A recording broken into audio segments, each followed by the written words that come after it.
Piagam Jakarta. Fakta dibalik hilangnya kata syariat Islam dalam Piagam Jakarta.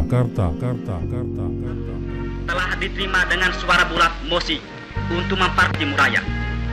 Mosi tersebut adalah petunjuk bagi kita, bangsa Indonesia.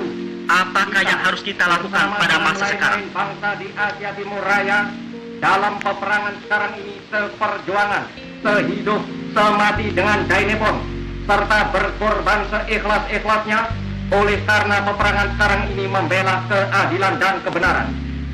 2. Kita mendirikan negara Indonesia yang merdeka, bersatu, berdaulat, adil, dan makmur, yang tetap menghargai. Tema kita kali ini erat terkait dengan lahirnya dasar negara Pancasila, kesepakatan final yang merekatkan segenap elemen bangsa.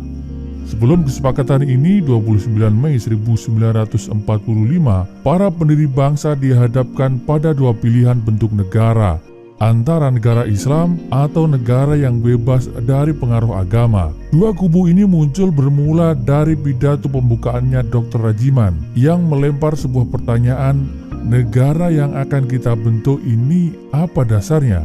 Sidang yang berlangsung pada 1 Juni 1945, Bung Karno menyampaikan pidato yang berisi gagasannya tentang dasar negara. Setelah pidato Bung Karno selama 1 jam, Dr. Rajiman membentuk panitia kecil yang terdiri dari tokoh dan berbagai aliran dan pemikiran. Panitia kecil ini kemudian menunjuk 9 orang yang merumuskan pidato Bung Karno, menjembatani antara kedua kubu yang berseberangan. Panitia kecil yang berisi 9 orang ini akhirnya berhasil membuat rumusan yang menjembatani dua kubu yang bertentangan. Rumusan ini dinamakan dengan Piagam Jakarta. 9 orang yang menandatangani Piagam Jakarta merupakan para tokoh representasi masyarakat yang mencerminkan aliran-aliran dalam Islam, nasionalis, dan Kristen. Mereka adalah Insinyur Soekarno, Drs Muhammad Hatta, A.A. Maramis, Abi Kusno Cokrosuyoso, Abdul Kahar Muzakir, H. Agus Salim, Ahmad Subarjo, K.H. Wahid Hasim, dan Muhammad Yamin. Yang menyebabkan kubu Islam mengendurkan tuntutannya atas negara Islam adalah kalimat dalam alinea keempat yang berbunyi dengan kewajiban menjalankan syariat Islam bagi pemeluk-pemeluknya. Namun Piagam Jakarta tidak berumur panjang, hanya 56 hari saja. Karena sehari setelah proklamasi kemerdekaan Republik Indonesia, 7 kata dalam piagam ini dicoret diganti dengan kalimat Tuhan Yang Maha Esa. Sobat Gedigu, kenapa kalimat ini dihilangkan? Bagaimana reaksi para tokoh ketika itu? Simak paparan selengkapnya setelah ini.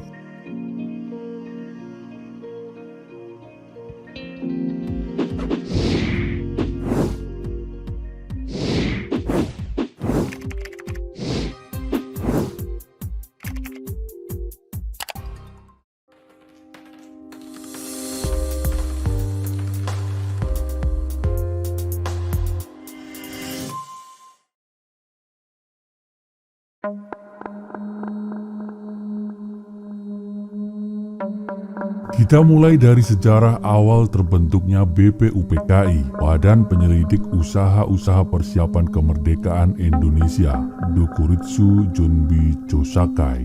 BPUPKI dibentuk pertama kali pada 1 Maret 1945.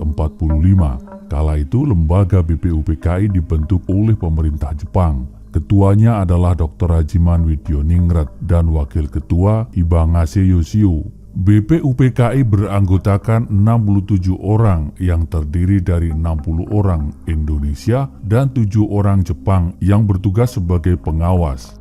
Kenapa dibentuk oleh Jepang? Begini duduk persoalannya. Indonesia kala itu adalah di bawah pendudukan Jepang. Kita sedikit mundur ke belakang agar mendapat gambaran kenapa pada akhirnya Jepang menjanjikan kemerdekaan kepada Indonesia.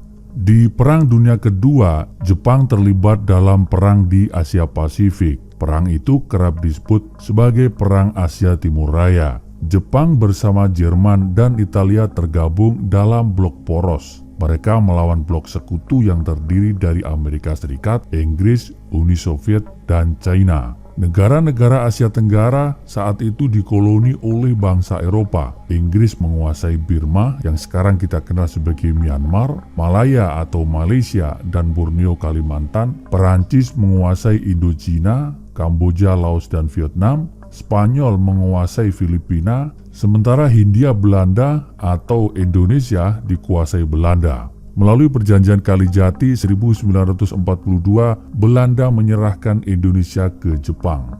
Jepang akhirnya menguasai Indonesia dan negara-negara lain di Asia Tenggara. Pada tahun 1943, posisi Jepang terdesak dalam perang di Asia Timur Raya. Blok poros kalah dalam berbagai pertempuran melawan blok sekutu. Pada tahun 1943, sekutu membuat rencana pengepungan Jepang. Untuk bisa mengepung Jepang, sekutu melancarkan serangan dari selatan dan tenggara melalui Filipina, Mikronesia, dan Papua New Guinea. Filipina berhasil direbut sekutu. Kemudian pada tahun 1945, sekutu menguasai dan merebut Iwo Jima dan Okinawa. Posisi Jepang makin lama makin terimpit. Itulah gambaran Jepang yang terhimpit dan terancam kalah perang. Kekalahan Jepang dalam Perang Pasifik semakin jelas. Perdana Menteri Jepang Jenderal Kuniaki Koiso pada tanggal 7 September 1944 mengumumkan bahwa Indonesia akan dimerdekakan sesudah tercapai kemenangan akhir Perang Asia Timur Raya. Dengan cara itu, Jepang berharap tentara sekutu akan disambut oleh rakyat Indonesia sebagai penyerbu negara mereka. Sehingga pada tanggal 1 Maret 1945, pimpinan pemerintahan pendudukan militer Jepang di Jawa, Jenderal Komikichi Harada, mengumumkan dibentuknya suatu badan khusus yang bertugas menyelidiki usaha-usaha persiapan kemerdekaan Indonesia yang dinamakan Badan Penyelidik Usaha Persiapan Kemerdekaan Indonesia, BPUPKI, atau dalam bahasa Jepang Dokuritsu Jombicho Sakai. Pembentukan BPUPKI juga untuk menyelidiki, mempelajari, dan mempersiapkan hal-hal penting lainnya yang terkait dengan masalah tata pemerintahan guna mendirikan suatu negara Indonesia merdeka. BPUPKI resmi dibentuk pada tanggal 29 April 1945, bertepatan dengan ulang tahun Kaisar Jepang Kaisar Hirohito. Dr. Kanjeng Raden Tumenggung Rajiman Widyoningrat dari golongan nasionalis tua ditunjuk menjadi ketua BPUPKI, didampingi oleh 2 orang ketua muda. Wakil ketua yaitu Raden Panji Suroso dan Ichibangase Yoshio, orang Jepang. Selain menjadi ketua muda, Raden Panji Suroso juga diangkat sebagai kepala kantor tata usaha BPUPKI, dibantu Masuda Toyohiko dan Mr. Abdul Ghaffar Pringgodikdo. Secara keseluruhan, BPUPKI beranggotakan 67 orang, terdiri atas 60 orang anggota aktif dari Indonesia, tokoh pergerakan nasional Indonesia dari semua daerah dan dari semua aliran, serta 7 orang anggota istimewa adalah perwakilan pemerintah pendudukan militer Jepang. Perlu dicatat, meski melibatkan 7 orang warga Jepang, mereka tidak mempunyai hak suara. Keanggotaan mereka adalah pasif. Mereka hanya hadir dalam sidang BPUPKI sebagai pengamat. Pada tanggal 28 Mei 1945, diadakan acara pelantikan sekaligus pembukaan masa persidangan BPUPKI yang pertama di Gedung Chuo Sangi-in yang pada zaman kolonial Belanda. Gedung tersebut merupakan gedung Volksraad, semacam gedung Dewan Perwakilan Rakyat masa kependudukan Hindia Belanda. Dan kini gedung ini dikenal dengan sebutan Gedung Pancasila, berlokasi di Jalan Pejambon 6 Jakarta. Upacara pelantikan seremonial pembukaan masa persidangan BPUPKI yang pertama ini dihadiri seluruh anggota BPUPKI dan juga 2 orang pembesar militer Jepang, yaitu Panglima Tentara Wilayah ke-7 Jenderal Izagaki yang menguasai Jawa, serta Panglima Tentara Wilayah ke-16 Jenderal Yuichiro Nagano. Namun selanjutnya pada masa persidangan resminya itu sendiri yang berlangsung selama 4 hari hanya dihadiri oleh seluruh anggota BPUPKI. Agenda sidang diawali dengan membahas pandangan mengenai bentuk negara Indonesia yang disepakati berbentuk Negara Kesatuan Republik Indonesia atau kita kenal sekarang NKRI. Dilanjutkan dengan merumuskan Konstitusi Negara Kesatuan Republik Indonesia. Untuk hal ini BPUPKI harus merumuskan dasar negara Republik Indonesia yang akan menjadi jiwa dan isi dari Undang-Undang Dasar Negara Kesatuan Republik Indonesia itu sendiri. Disinilah anggota BPUPKI terbelah menjadi dua kubu, kubu Islam dan kubu nasionalis. Guna mendapatkan rumusan dasar negara Republik Indonesia yang benar-benar tepat, agenda acara dalam masa persidangan BPUPKI yang pertama ini adalah mendengarkan pidato dari 3 tokoh utama pergerakan nasional Indonesia yang masing-masing mengajukan pendapatnya tentang dasar negara Republik Indonesia sebagai berikut. Pada sidang tanggal 29 Mei 1945, Profesor Muhammad Yamin berpidato mengemukakan gagasan mengenai rumusan 5 asas dasar negara Republik Indonesia, yaitu peri kebangsaan, peri kemanusiaan, peri ketuhanan, peri kerakyatan, dan kelima, kesejahteraan rakyat. Dilanjutkan sidang tanggal 31 Mei 1945, Profesor Dr. Supomo berpidato mengemukakan gagasan mengenai rumusan 5 prinsip dasar negara Republik Indonesia yang beliau namakan Dasar Negara Indonesia Merdeka, yaitu persatuan, kekeluargaan, keseimbangan lahir dan batin, keempat musyawarah, dan yang kelima keadilan sosial. 3. Sidang tanggal 1 Juni 1945, Insinyur Soekarno berpidato mengemukakan gagasan mengenai rumusan 5 sila dasar negara Republik Indonesia yang beliau namakan Pancasila, yaitu 1. Kebangsaan Indonesia, 2. Internasionalisme dan perikemanusiaan, 3. Mufakat dan demokrasi, 4. Kesejahteraan sosial, dan kelima, ketuhanan yang Maha Esa. Apakah kita hendak mendirikan Indonesia merdeka untuk sesuatu orang, untuk sesuatu golongan? Mendirikan negara Indonesia merdeka yang namanya saja Indonesia Merdeka, tetapi sebenarnya hanya untuk mengagungkan satu orang, untuk memberi kekuasaan kepada satu golongan yang kaya, untuk memberi kekuasaan pada satu golongan bangsawan. Kita hendak mendirikan suatu negara semua buat semua, bukan buat satu orang, bukan buat satu golongan, baik golongan bangsawan maupun golongan yang kaya, tetapi semua buat semua. Inilah salah satu dasar pikiran yang nanti akan saya kupas lagi.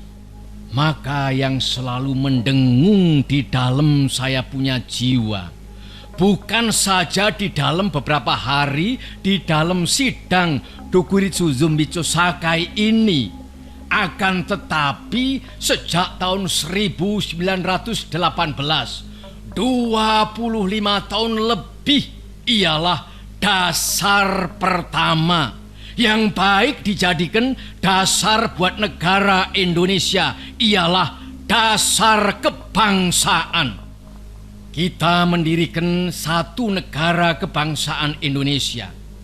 Saya katakan bahwa dasar pertama buat Indonesia ialah dasar kebangsaan. Itu bukan berarti satu kebangsaan dalam arti yang sempit, tetapi saya menghendaki satu national state. Apakah yang dinamakan bangsa? Apakah syaratnya bangsa? Definisi Otto Bauer pun sudah tua. Sebab tatkala Ernest Renan mengadakan definisinya itu, tatkala Otto Bauer mengadakan definisinya itu, tatkala itu belum timbul satu wetenschap baru, satu ilmu baru yang dinamakan geopolitik. Kemarin, kalau tidak salah, Saudara Ki Bagus Hadikusumo atau Tuan Munandar mengatakan tentang persatuan antara orang dan tempat. Persatuan antara orang dan tempat, tuan-tuan sekalian, persatuan antara manusia dan tempatnya. Bangsa Indonesia ialah seluruh manusia-manusia yang menurut geopolitik yang telah ditentukan oleh Allah Subhanahu wa Ta'ala tinggal di kesatuannya semua pulau-pulau Indonesia dari ujung utara Sumatera sampai ke Irian, seluruhnya yang telah menjadi satu, sekali lagi satu.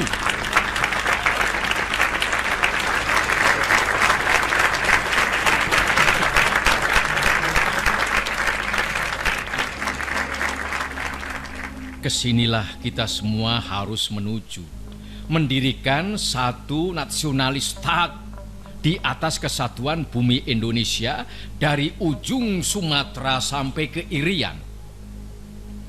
Demikian pula bukan semua negeri-negeri di tanah air kita yang merdeka di zaman dahulu adalah nasionalistat. Kita hanya 2 kali mengalami nasionalistat, yaitu di zaman Sriwijaya dan di zaman Majapahit. Di luar dari itu kita tidak mengalami nasionalistat.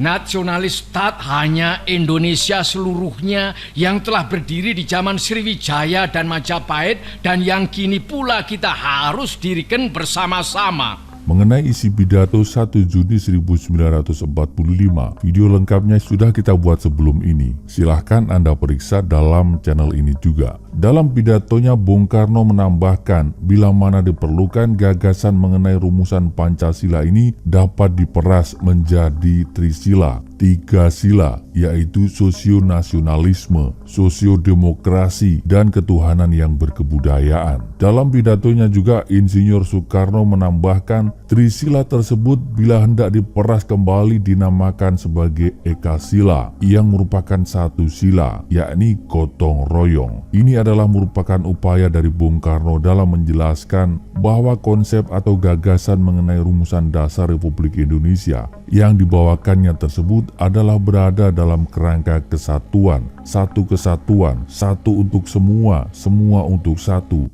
yang tak terpisahkan satu dengan lainnya. Pidato dari Insinyur Soekarno ini sekaligus mengakhiri masa persidangan BPUPKI yang pertama. Setelah itu BPUPKI mengalami masa reses persidangan selama 1 bulan lebih. Sebelum dimulai masa reses persidangan dibentuklah satu panitia kecil yang beranggotakan 9 orang. Panitia 9 tersebut mempunyai mandat khusus, yakni menggodok berbagai masukan dari konsep-konsep sebelumnya yang telah dikemukakan oleh para anggota BPUPKI. Adapun susunan keanggotaan dari Panitia 9 ini sebagai berikut. Yang pertama adalah Insinyur Soekarno sebagai ketua, 2 DRS Muhammad Hatta, wakil ketua, 3 Raden Ahmad Subarjo Joyo Adisuryo, anggota, 4 Profesor Muhammad Yamin SH, anggota, 5 Kiai Haji Abdul Wahid Hasim, anggota, 6 Abdul Kahar Muzakir, anggota, 7 Raden Abikusno Cokro Suyoso, anggota, 8 Haji Agus Salim, anggota, 9 Mr. Alexander Andris Maramis, anggota. Pengamat mengelompokkan Panitia 9 ke dalam 2 aspirasi 2 kelompok besar. Yang pertama adalah sekuler atau nasionalis. Mereka terdiri atas Soekarno, Muhammad Hatta, Muhammad Yamin, Ahmad Subarjo, dan Alexander Andreas Maramis.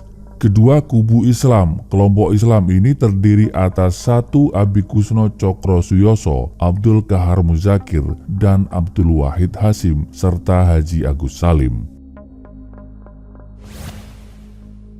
Panitia 9 menampung berbagai aspirasi tentang pembentukan dasar negara. Tim ini juga mengemban tugas untuk membahas serta merumuskan dasar negara Indonesia. adanya dua kubu Islam dan nasionalis, serta kenyataan umat Islam yang mayoritas yakni mencapai 95%, maka wajar nuansa Islam kental dalam bernegara. Akhirnya tim 9 mencapai kata sepakat melahirkan Piagam Jakarta dengan memasukkan unsur 7 kata dengan kewajiban menjalankan syariat Islam bagi pemeluk-pemeluknya dalam konsep dasar negara. Berikut ini isi lengkap naskah Piagam Jakarta, bahwa sesungguhnya kemerdekaan itu ialah hak segala bangsa, dan oleh sebab itu maka penjajahan di atas dunia harus dihapuskan karena tidak sesuai dengan peri kemanusiaan dan peri keadilan. Dan perjuangan pergerakan kemerdekaan Indonesia telah sampailah kepada saat yang berbahagia dengan selamat sentosa mengantarkan rakyat Indonesia ke depan pintu gerbang negara Indonesia yang merdeka, bersatu, berdaulat, adil, dan makmur. Atas berkat rahmat Allah yang Maha Kuasa dan dengan didorong oleh keinginan luhur supaya berkehidupan kebangsaan yang bebas, maka rakyat Indonesia menyatakan dengan ini kemerdekaannya. Kemudian daripada itu, untuk membentuk suatu pemerintahan negara Indonesia merdeka yang melindungi segenap bangsa Indonesia dan seluruh tumpah darah Indonesia, dan untuk memajukan kesejahteraan umum, mencerdaskan kehidupan bangsa, dan ikut melaksanakan ketertiban dunia yang berdasarkan kemerdekaan, perdamaian abadi, dan keadilan sosial, maka disusunlah kemerdekaan kebangsaan Indonesia itu dalam suatu hukum dasar negara Indonesia yang berbentuk dalam susunan negara Republik Indonesia yang berkedaulatan rakyat yang berdasarkan kepada ketuhanan dengan kewajiban menjalankan syariat Islam bagi pemeluk-pemeluknya menurut dasar kemanusiaan yang adil dan beradab, persatuan Indonesia, dan kerakyatan yang dipimpin oleh hikmat kebijaksanaan dalam permusyawaratan perwakilan, serta dengan mewujudkan suatu keadilan sosial bagi seluruh rakyat Indonesia. Jakarta, 22 Juni 1945, Panitia 9. Sejumlah ahli dan intelektual waktu itu memberikan penghargaan yang tinggi terhadap Piagam Jakarta. Profesor Supomo menyatakan Piagam Jakarta merupakan perjanjian luhur, sementara itu Dr. Sukiman menyebutnya Gentleman Agreement. Mr. Muhammad Yamin menamakan Jakarta Charter, sedangkan Profesor Dr. Notonegoro menjulukinya suatu perjanjian moral yang sangat luhur. Namun Piagam Jakarta tidak berumur panjang, hanya 56 hari saja, karena sehari setelah proklamasi kemerdekaan Republik Indonesia, yakni 18 Agustus 1945, 7 kata dalam piagam ini dicoret diganti dengan Yang Maha Esa.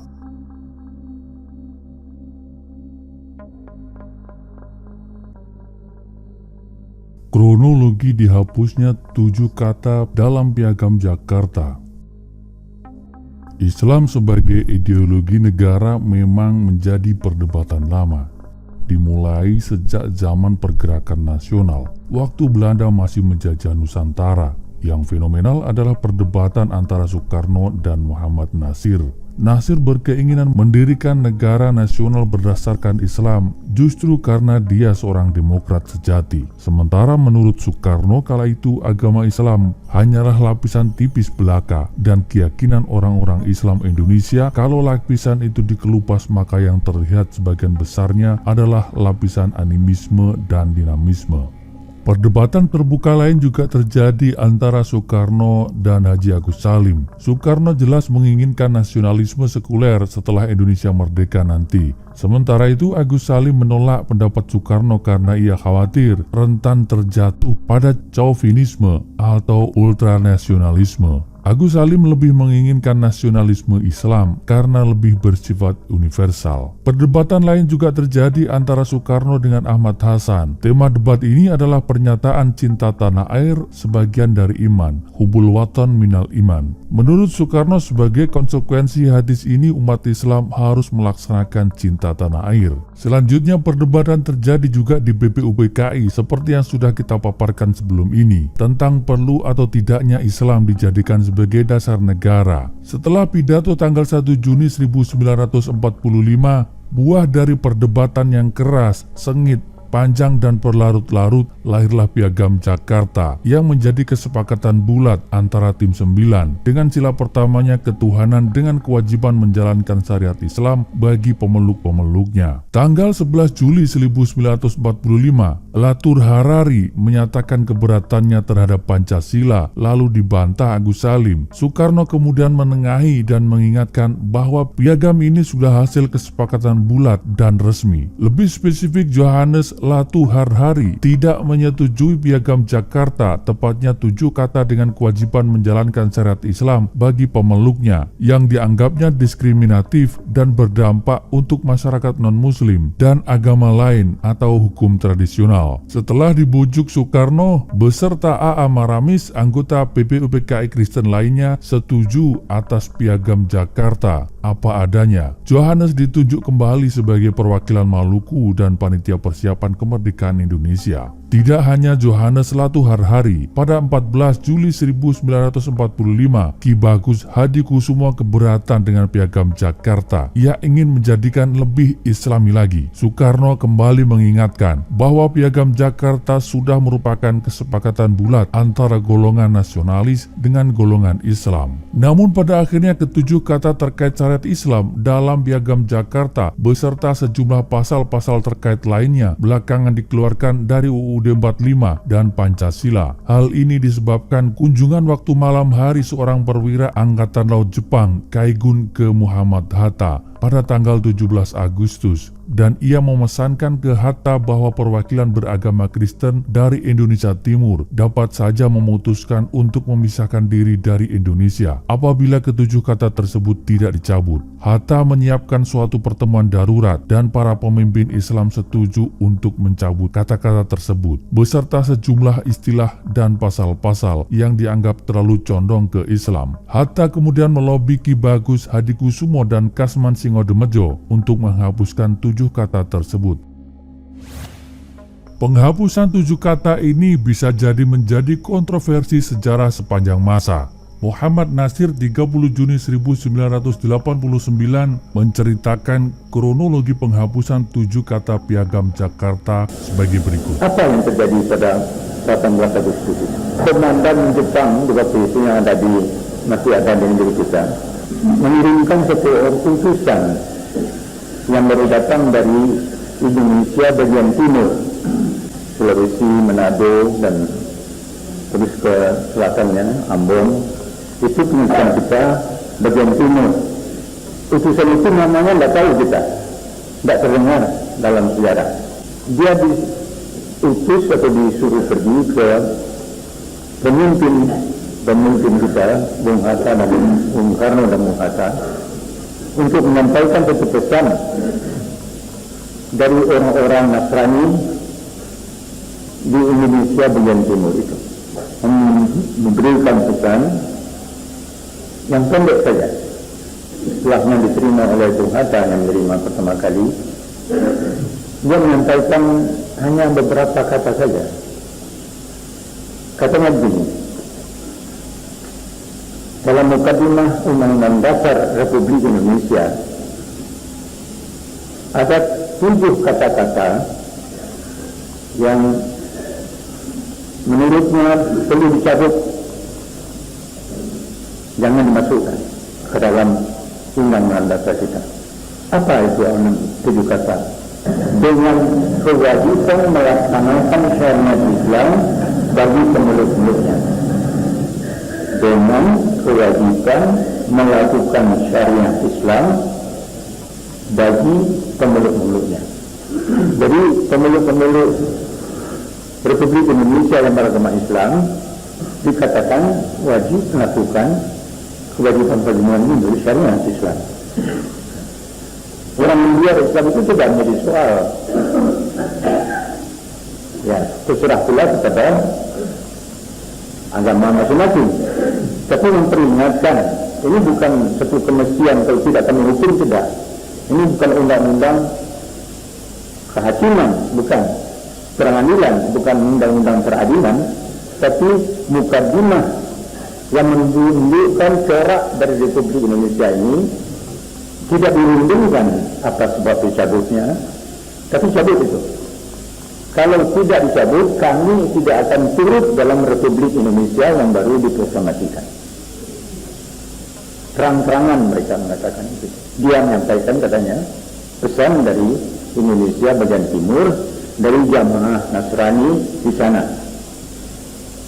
Tidak bisa diskusi, ini pesan, terima atau tidak terima, terserah, asal tahu apa akibatnya. Begitu saja. Saudara-saudara dapat memikirkan bahwa di waktu itu keadaan sangat genting. Kita mengadakan proklamasi itu dalam cara yang sangat sederhana sekali. Ada Bung Karno, ada Bung Hatta, ada pemimpin-pemimpin yang lain di halaman rumah Bung Karno waktu itu. Disitulah mengadakan proklamasi itu sangat sederhana. Oleh kenapa di sini ada tentara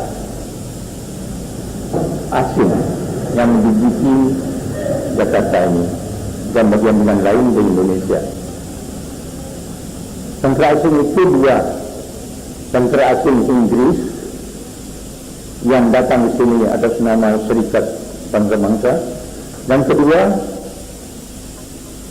Belanda sendiri sudah mulai datang ke sini untuk kembali menjajah lagi maksudnya. Semuanya berkumpul di Jakarta.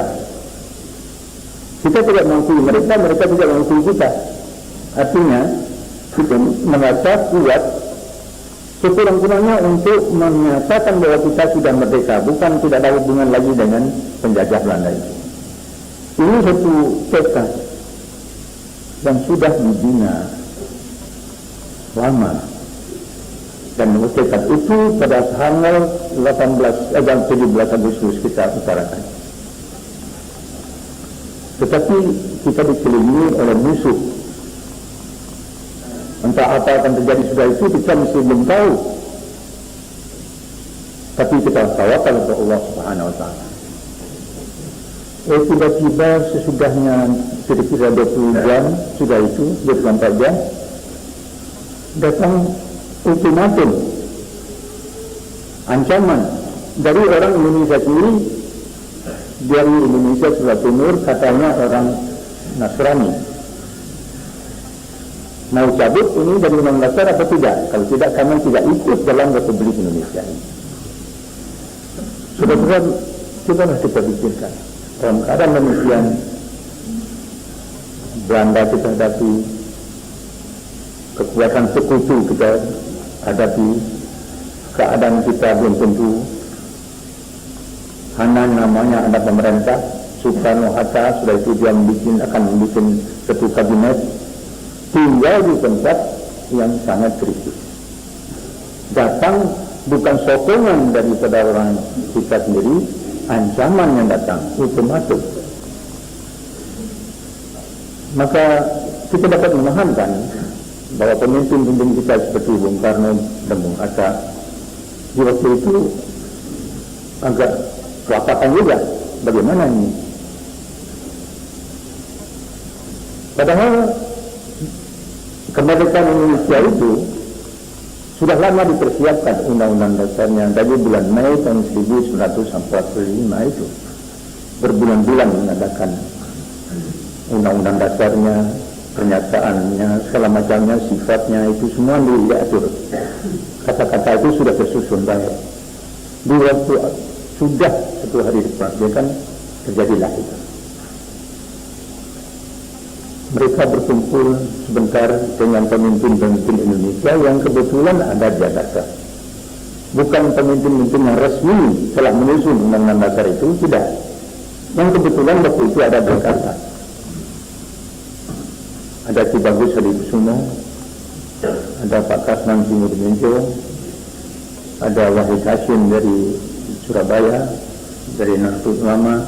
Itu kebetulan saja waktu itu ada di sini. Dan berkatalah Bung Hatta kepada pemimpin-pemimpin yang ada itu, ini lihat bagaimana kita ini.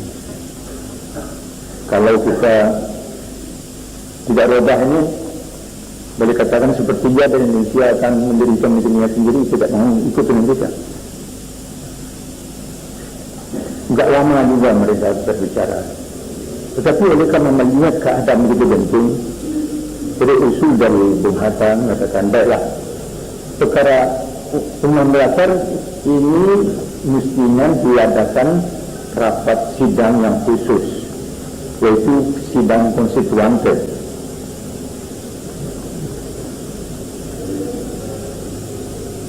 Sekarang kita dalam perang. Bagaimana kita mengadakan sidang? Baiklah di waktu sidang konstituante itu, entahkah 6 bulan lagi atau lebih kurang, begitu kita akan dalam sidang konstituante.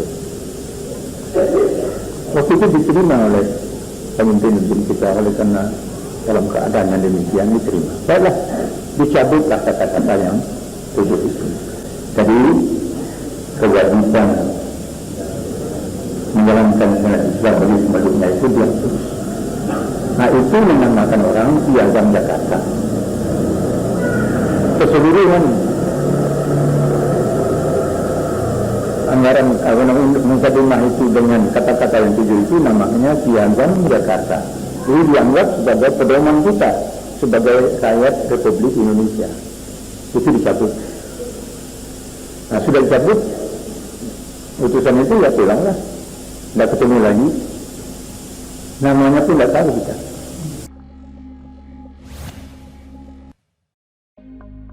Semangat Piagam Jakarta tidak hilang.